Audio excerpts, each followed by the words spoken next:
Hi there, and welcome back to another My Chat with AussieTheatre.com. Today, I'm talking to a professor of theatre studies from Monash University. She's one of several very talented women working on a research project named Staging Women's Lives, where they focus on highlighting and showcasing the contributions of Australian theatre makers and feminist writers over the past 30 years. My name is Gabi, and this is My Chat with Stacy Holman Jones.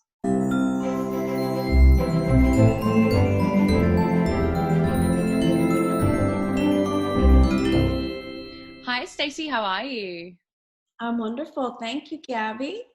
Great. Now, today we're chatting about a very exciting research project that you and a team are working on. Can you tell me a little bit about that? Sure. The project is called Staging Australian Women's Lives, and it is an Australian Research Council funded project that is doing a couple of things. The one thing is to document the incredible contributions that women theatre makers have made to Australian theatre history from about 1970 to the present. So that's 60 years of contributions. And I should note up front that when I use the term woman, I mean that in the most inclusive sense. So anyone who's female or woman identified would be included in that mix. The other piece of the project is to have conversations with these women theater makers in the context of their contributions to ask questions about how they've used theater making techniques to address gender oppression and gender violence, both inside the theater and inside the theater industry and in larger culture. So it's really got these two dual purposes, but they work hand in hand. That's amazing. And it's a collaborative project with a few different institutions, isn't it? That's right. So we have collaborators at RMIT, and those include Professor Ann Harris and Dr. Peter Murray, and at Melbourne Uni, Alison Campbell, and at Deakin University, it's Misha Myers. So it's an amazing collection of feminist scholars and theater makers. We also have a cracker research assistant who's called Rachel Stevens, and we are really excited to have Mish Grigger join us as the PhD researcher on the project. Amazing. What do you think has been the most exciting and then the most challenging part of putting this research project together? I guess that the answer is sort of one and the same. It's both exciting and challenging to think about how to document the contributions of a large group of people over a really large span of time, and try as best we can to talk to as diverse a range of theater makers as we possibly can over the course of the project. So right now we're just getting started putting together, we've got our advisory group put together, which is an international team of theater makers in the UK and the States and Australia. And then we're embarking on putting together a series of focus groups and interviews. But I can tell you the list is long of the people that we want to talk to. It's long, and that's really great. I feel like it would just be such a massive undertaking because there would be so many amazing women in theatre and women theatre makers. How have you and the team kind of navigated through this massive sea of creatives? That's a really good question. There's quite a bit of knowledge across the project team. So we started right off with a really deep and interesting list of theater makers, people that folks have worked with. Peter Murray's been working in the theater industry for many years and knows so many people. And then that's just snowballed out. So the minute you talk to one theater maker, then they've got a list of folks. We've also put up on our website an expression of interest form because we really want to get the word out. So folks can also signal their interest in participating in the project through the website. So we've got a couple of different ways of putting together that list, and it's ever growing, which is great. I mean, one of the things about living in the time of COVID is that we've just remembered how to communicate across time and space in really interesting and hopefully productive ways. And so that's another mechanism for inviting as many people into the conversation as we can. I think especially it's lovely to see the spotlight on the female theatre makers, because when we look at theatre history, it's very one-sided.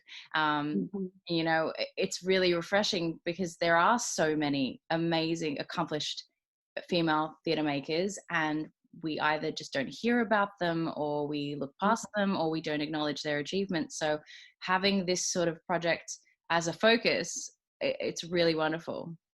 Mm. It is. And, there's a lot of work, as you say, that we don't know about. There's work that's lost there. So, we're excited about documenting and turning up that work. And that cuts across the work of individuals, playwrights, actors, as well as a number of really important companies that have contributed to that history over time. And we've built the project so that we can showcase that work in a number of forms. So we will be writing an academic manuscript that's really looking at the kind of feminist techniques people use. We're building a digital archive, and we will sync that archive with the wonderful and deep archive of Offstage. And we're also making a live performance. And we've just launched a project to record what we're calling legacy letters. So again, that's an opportunity open to anyone to submit a letter to someone, a female woman-identified theater maker who's made a difference in their own lives and in their own practice. So we're gonna also have a suite of really beautiful letters of thanks to these women theater makers. Yeah. What is there like an ultimate goal for the research project, or is it something that's just going to keep growing and building as you keep working on it? Well, again, a good question. One is to build that archive. We're not operating under any illusion that it will be complete or that it won't need to keep growing and adding, but it's good to make a start.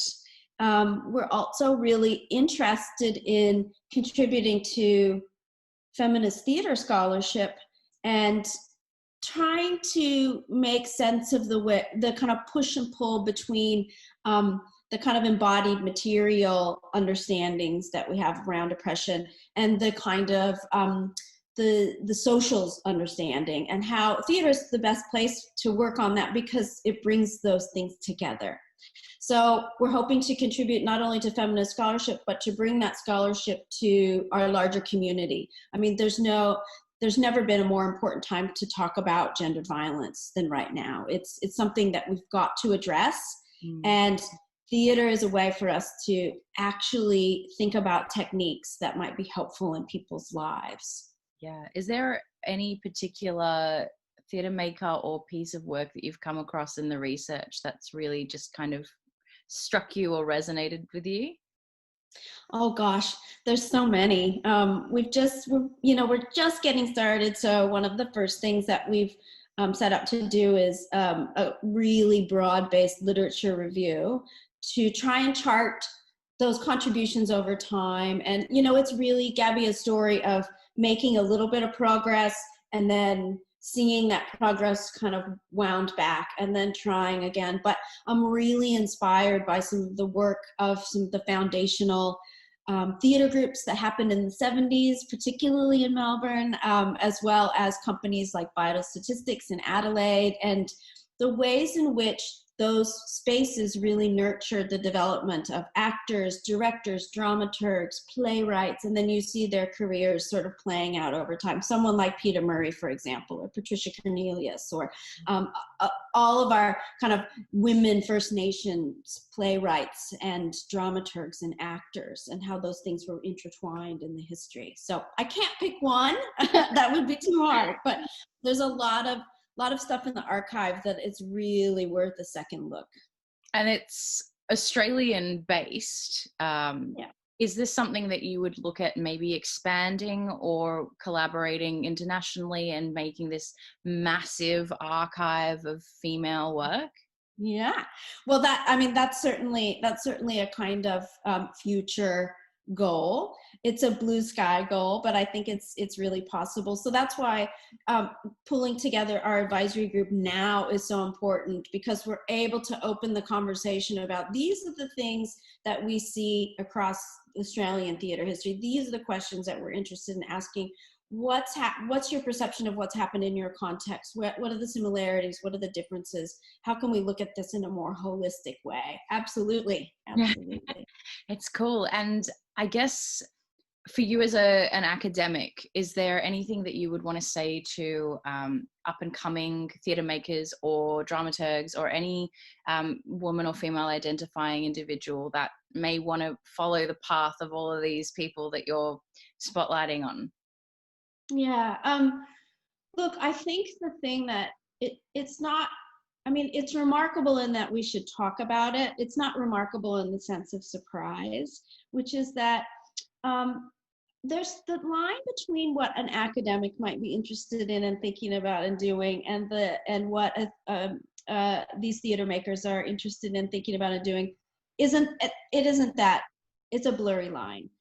These are smart, theoretically driven, socially conscious.